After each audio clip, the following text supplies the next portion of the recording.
কাৰ্যসূচী ৰূপায়ণ কৰাৰ আগে আগে তেখেতৰ এখন ফুলাম গামোচা আহ্বান জনাব আৰু উদযাপন সমিতিৰ সহকাৰী সম্পাদক শ্ৰীযুত খনিন দাসদেৱে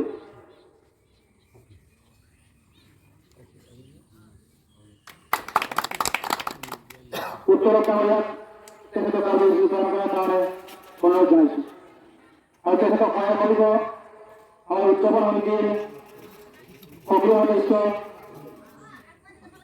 শ্ৰীযুত সৈন্য দাসে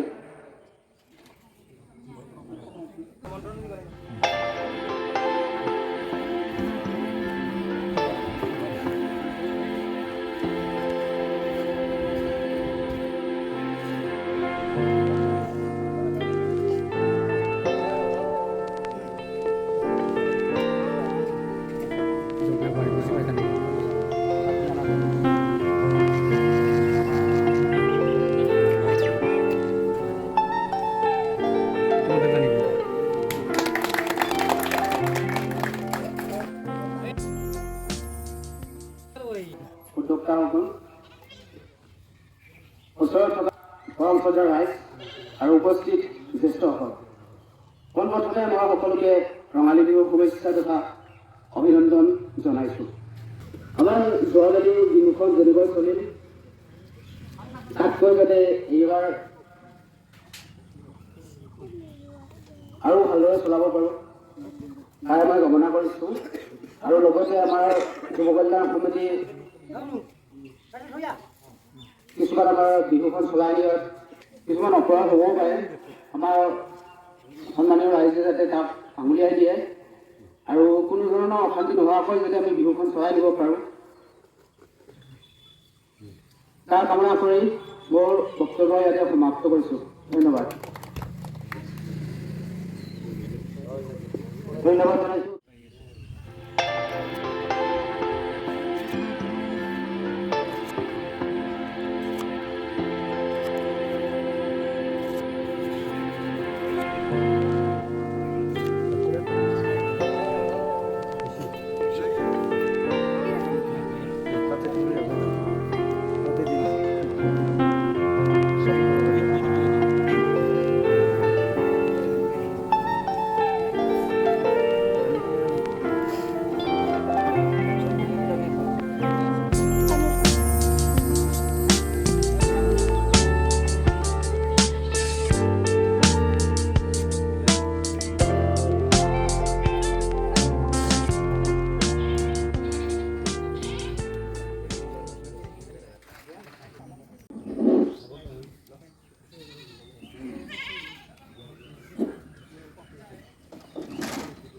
পোনপ্ৰথমে মই ভগৱানৰ ওচৰত আশীৰ্বাদ জনাই যুৱ কল্যাণ সমিতিৰ উন্নতিৰ হকে এই ভগৱানৰ ওচৰত প্ৰাৰ্থনা কৰোঁ। তাৰ আজি উপস্থিত আমাৰ যুৱ কল্যাণ সমিতিৰ সভাপতি সমৰ্থে কৰ্মীবৃন্দসকল আৰু আমাৰ জ্যেষ্ঠ সমাজকৰ্মীসকল বন্তি জ্বলোতে বন্তি জ্বলালেনো আমাৰ কি হয়? বন্তি জ্বলালে আমাৰ পোহৰ হয়। পোহৰ নহ'লে মানুহবিলাকে আন্ধাৰত খপ জপাই ফুৰোতে ইয়াৰ জীৱন আন্ধাৰতে শেষ হয়। সেয়ে আমি বন্তি জ্বলাই ঠাইখিনি পোহৰ কৰাৰ লগতে আমাৰ নিজৰ নিজৰ জীৱনৰ যিখিনি বেয়া ভাৱ আঁতৰাই ভাল ভাৱ আমি সমাজৰ তথা নিজৰ ঘৰখনৰ কাৰণে পোহৰাই দিয়ে। সেয়ে আমাৰ বন্তি প্ৰজ্বলন কৰাৰ কাৰণে আমি সকলোৱে অগ্ৰসৰ হ'ব লাগে। সকলোৱে সন্ধিয়া ভগৱানৰ নামত এজাতি বন্তি জ্বলাই ধন্যবাদ জনাইছোঁ আৰু আগবাঢ়িছোঁ ইয়াৰ পিছৰ কাৰ্যসূচীলৈ। ইয়াৰ পিছৰ কাৰ্যসূচী আছে চিত্ৰকৰণ কাৰ্যসূচী আৰু এই কাৰ্যসূচী ৰূপায়ণ কৰাৰ কাৰণে আমি আমন্ত্ৰণ জনাইছোঁ সম্মাননীয় কৃষক সহকাৰী সমিতিৰ প্ৰাক্তন সভাপতি তথা বিশিষ্ট সমাজকৰ্মী শ্ৰীযুত শৰৎ চন্দ্ৰ পাঠকদেৱক তেখেতে কাৰ্যসূচী ৰূপায়ণ কৰাৰ আগে আগে তেখেতৰ এখন ফুলাম গামোচাৰে সম্বৰ্ধনা জনাম আৰু সম্বৰ্ধনা জনাব উদযাপন সমিতিৰ প্ৰাক্তন সভাপতি শ্ৰীযুত ধনেশ্বৰ দাসদেৱী।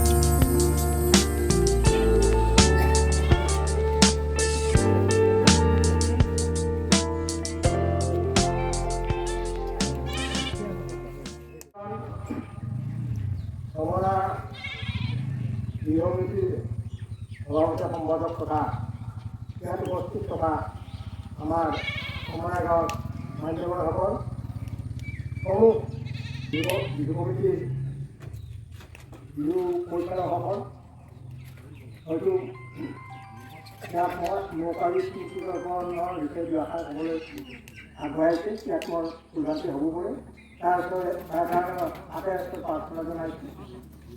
প্ৰধান ৰাইজসকল স্মৃতিকৰণ বুলিয়েই আমাৰ পূৰ্বপুৰুষ কিছুমানৰ কথা আমি স্মৰণ কৰিব লাগে। তেখেতে আজি আমাৰ এই গাঁৱলৈ একদম সদস্য শান্তিভাৱে আশীৰ্বাদ কৰি তাইৰ কাৰণে ভগৱানৰ প্ৰাৰ্থনা জনাই নতুন বছৰৰ অলপ জনাই মোৰ বক্তব্য এটা সামৰণি মাৰিছোঁ। নমস্কাৰ। শ্ৰীযুত টিংকু দাসদেৱী।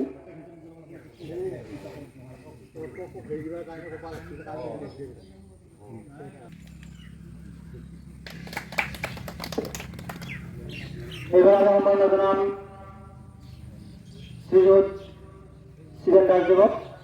তেখেতক সম্বৰ্ধনা জনাম আমাৰ উদযাপন সমিতিৰ সক্ৰিয় সদস্য জয়ন্ত কুমাৰ।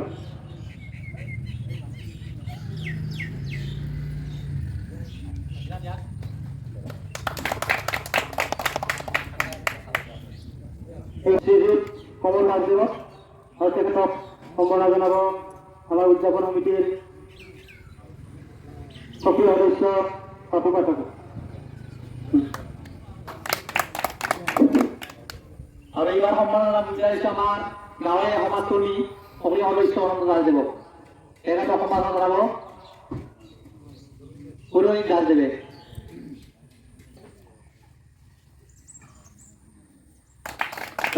এইখিনিতে এই কাৰ্যসূচীটো কিছু স্থগিত ৰাখি অলপ আগতে শৰীৰৰ কাৰ্যসূচী আগবাঢ়িছোঁ।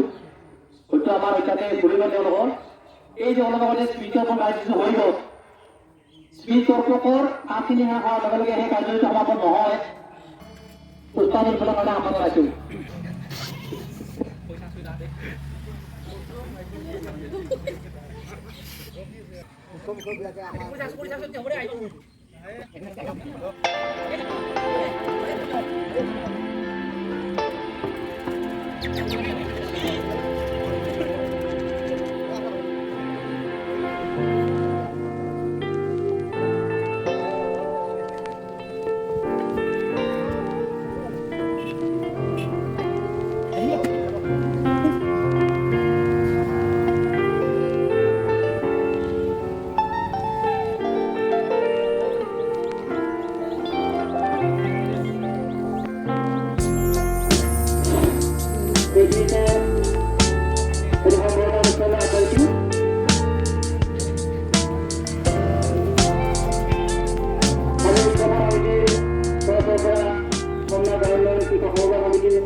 উদযাপন কৰা হৈছে।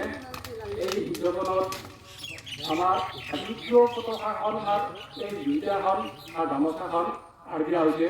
এইটো এটা তাৎপৰ্য আছে। আমাৰ অসমৰ জাতীয় উৎসৱ বিহু, এই বিহুৰ এই গামোচাখনে আচল প্ৰকৃত চিনস্বৰূপ। সেয়েহে আমাৰ এই দুইটাখন পতাকা হিচাপে পূৰণ কৰা হৈছে। এইটোৱে মই বক্তব্য আগবঢ়াই মই বক্তব্য সামৰণি মাৰিছোঁ। জৰিয়তে কন্যা যুৱ কল্যাণ সমিতিৰ সদস্যবৃন্দ আৰু উদযাপন সমিতিৰ সভাপতি সম্পাদক সমন্বিতে সমাজত মোক অংশগ্ৰহণ কৰিবলৈ সুযোগ দিয়াৰ বাবে যুৱ কল্যাণ সমিতিৰ লগতে উদযাপন সমিতিৰ মোৰ বক্তব্য সামৰণি মাৰিছোঁ।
চব ইয়াতে আমাৰ বিহুখন ইয়াতে হ'ব মানে বিহুখন আমাৰ আহিছিলে ঘৰত গেলি চব এইখন ইমানে আমাৰ বিহু আজি বিহু মানে